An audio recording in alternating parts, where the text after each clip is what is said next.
എന്താടാ, എന്തു പറ്റി? കർത്താവേ, ഇതിപ്പോൾ എന്നെ കൂടി കരയിക്കുമല്ലോ. അതും പറഞ്ഞവൻ അവളെ തന്നിൽ നിന്ന് അഴുത്തി മാറ്റി. ഇങ്ങനെ നിന്ന് കരയാതെ എൻ്റെ കൊച്ചു കാര്യം പറഞ്ഞ്. അലോഷി ആകെ ടെൻഷനിലാണ്. ഹോസ്പിറ്റലിൽ മമ്മി പറഞ്ഞ് പൂർത്തിയാക്കുന്നതിന് മുന്നേ ഹിമയ്ക്ക് ശബ്ദം ഇടറി. മമ്മിക്ക് എന്തു പറ്റി? അലോഷി ചോദിച്ചു. മമ്മി എന്നോട് സംസാരിച്ചായ ഒട്ടും വയ്യ ആ പാവത്തിന്. എങ്കിലും എന്തൊക്കെയോ പറഞ്ഞു എന്നോട്. എനിക്ക് സഹിക്കാൻ പറ്റുന്നില്ല. അവൾ വീണ്ടും കരയാൻ തുടങ്ങി. അയ്യേ, അതിനാണോ ഇങ്ങനെ കരയുന്നേ? അത് നല്ല കാര്യമല്ലേ. മമ്മി മാത്രമല്ല, ഡാഡിയും വിളിക്ക് ഉടനെ. നോക്കിക്കോ, പെട്ടെന്ന് ചെന്നെത്താൻ പറ്റില്ലല്ലോ. അല്ലേ ഞാൻ കൊണ്ടുപോയി കാണിച്ചേനെ എൻ്റെ കൊച്ചിനെ. ദാ കണ്ണു തുളച്ചേ, പോയി ഫ്രഷായി വന്നേ. നമുക്ക് പള്ളിയിൽ പോയി പ്രാർത്ഥിക്കാം, എല്ലാം ശരിയാകും. അലോഷി അവിടെ റെഡിയാകാനായി പറഞ്ഞു വെച്ചു. ഹിമ പെട്ടെന്ന് റെഡിയായി പുറത്തേക്ക് വന്നു. വാ പോകാം. അലോഷി ഹിമയുമായി താഴേക്ക് ഇറങ്ങി. എന്താ മോളെ, മുഖം വല്ലാതിരിക്കുന്നല്ലോ. എൻ്റെ കുഞ്ഞു കരഞ്ഞോ? ഫിലിപ്പാണ് ചോദിച്ചത്. ചോദ്യം കേട്ട് സുസമ്മ ആദ്യം നോക്കിയത് ലിൻഡയുടെ മുഖത്തേക്കാണ്. ഇല്ല മമ്മി, ഞാനൊന്നും ചെയ്തില്ല, ലിൻഡ തലയിൽ കൈവച്ചുകൊണ്ട് പറഞ്ഞു. ഇതൊന്നുമല്ല സൂസി ആൻറ്റി. കുറച്ച് നാൾ കൂടി മമ്മിയുടെ ശബ്ദം കേട്ട സന്തോഷത്തിൽ കൊച്ചു കരഞ്ഞു പോയതാ, അലോഷി പറഞ്ഞു. ആണോ? അത് നല്ല കാര്യമല്ലേ മോളെ. കരയണ്ട, കർത്താവ് എല്ലാം ശരിയാക്കി തരും, അന്നമ്മ പറഞ്ഞു.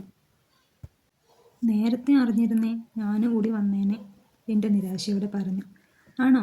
എന്നാൽ ഞങ്ങൾ വെയിറ്റ് ചെയ്യാം, വേഗം റെഡിയായി വന്നോ, ഹിമ ലിൻഡയോട് പറഞ്ഞു.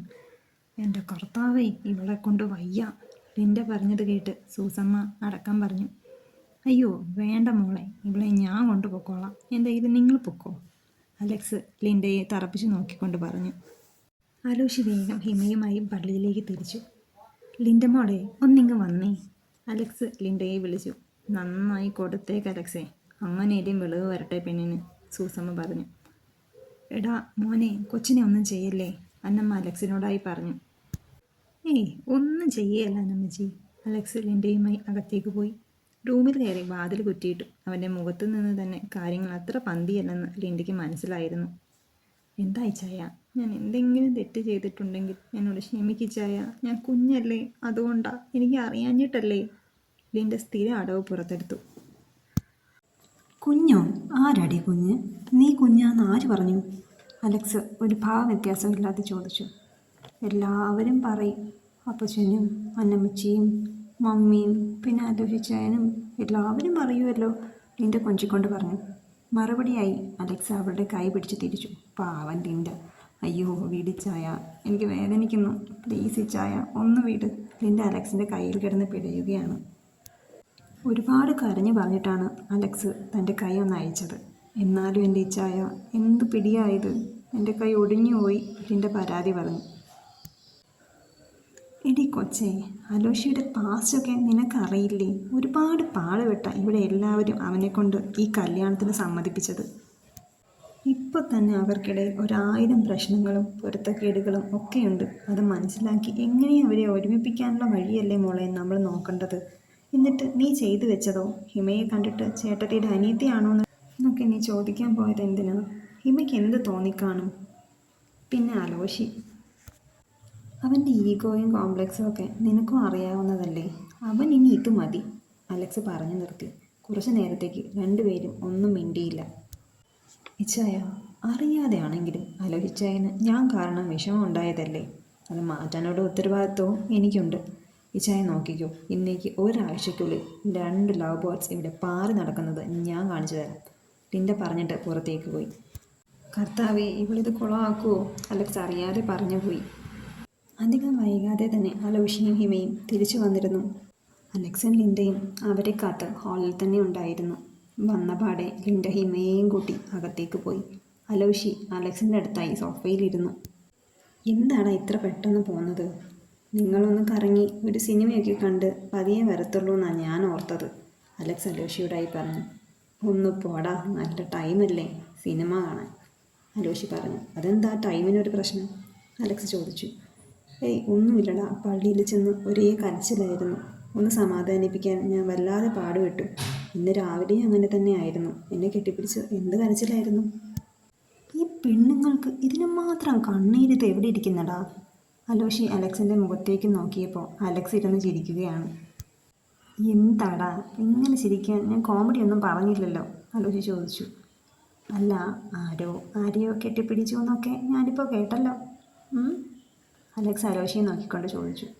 ഒന്ന് പോടാ, ഇത് അതൊന്നുമല്ല. അലോഷി നടന്ന കാര്യം അലക്സിനോട് പറഞ്ഞു. ഞാൻ പോയി ഡ്രസ്സൊന്ന് മാറിയിട്ട് വരട്ടെ. അലോഷി റൂമിലേക്ക് പോകാനൊരുങ്ങി. ഏയ് വേണ്ട, നീ ഇപ്പം അങ്ങോട്ട് പോകണ്ട. ലിൻഡയ്ക്ക് ഹിമയോട് എന്തോ സംസാരിക്കണമെന്ന് പറഞ്ഞിട്ടുണ്ട്. അവർ നാത്തൂന്മാർ സംസാരിക്കട്ടെ, നീ ഇപ്പം അങ്ങോട്ട് പോകണ്ട, അലക്സ് പറഞ്ഞു. എടാ, ഞാൻ നിനക്ക് എന്ത് ദ്രോഹമാടാ ചെയ്തത്? നീ ഈ ചതി എന്നോട് ചെയ്യരുതായിരുന്നു, അലോഷി തലയിൽ കൈവച്ചുകൊണ്ട് പറഞ്ഞു. എൻ്റെ അലോഷി, നീ ഒന്ന് ചുമ്മാതിരിക്കുക. പ്രശ്നം ഉണ്ടാക്കാനും അത് പരിഹരിക്കാനും ലിൻഡ മോള് ബെസ്റ്റാ, അലക്സ് പറഞ്ഞു. കണ്ടാ മതി, അലോഷി അലക്സിനെ നോക്കിക്കൊണ്ട് ദയനീയമായി പറഞ്ഞു. ഇതേ സമയം ലിൻഡ ഹിമയുമായി റൂമിലെത്തിയിരുന്നു. ഹിമ ഷോളിൻ്റെ പിന്നൂരി ഹാങ്ങറിലേക്കിട്ടു. ഫാനിട്ട് ബെഡിലേക്ക് വീണു. എന്താണ് ഹിമക്കുട്ടി, അപ്പോഴേക്കും ക്ഷീണിച്ചോ? ലിൻഡ ചോദിച്ചു. ഏയ് അങ്ങനെയൊന്നുമില്ല, എന്നാലും പുറത്തു പോയി വന്നതല്ലേ, അതിൻ്റെ ഒരു ക്ഷീണം, അത്രയേ ഉള്ളൂ, ഹിമ പറഞ്ഞു. ഹിമ, നിൻ്റെ കെട്ട് കഴിഞ്ഞ കാര്യമൊക്കെ മമ്മിയോട് പറഞ്ഞോ? ലിൻഡ ചോദിച്ചു.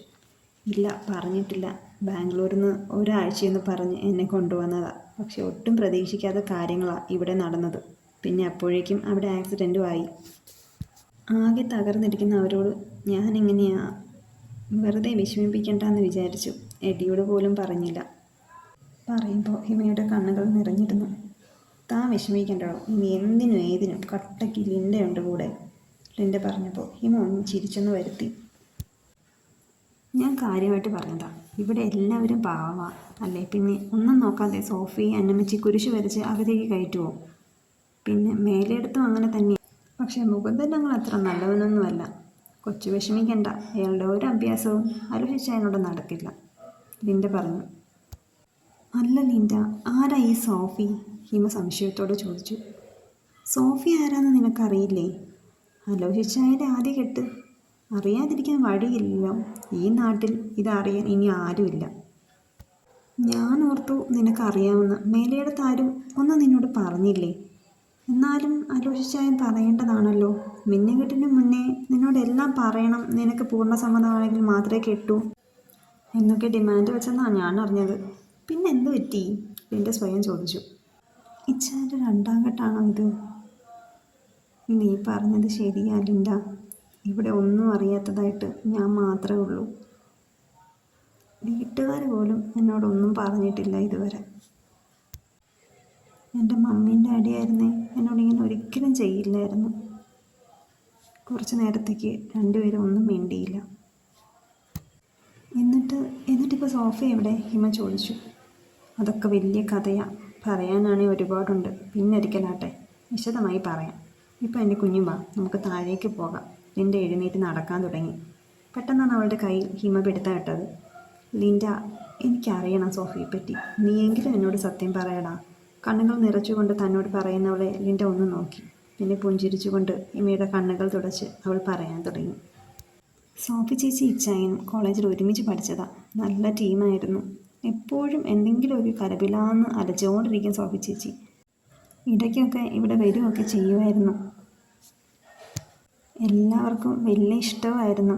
പക്ഷെ പെട്ടെന്നൊരു ദിവസം ഇച്ചായൻ വിളിച്ചിറക്കി കൊണ്ടിങ്ങ് പോന്നു. പക്ഷെ ആരും എതിർത്തൊന്നും പറഞ്ഞില്ല.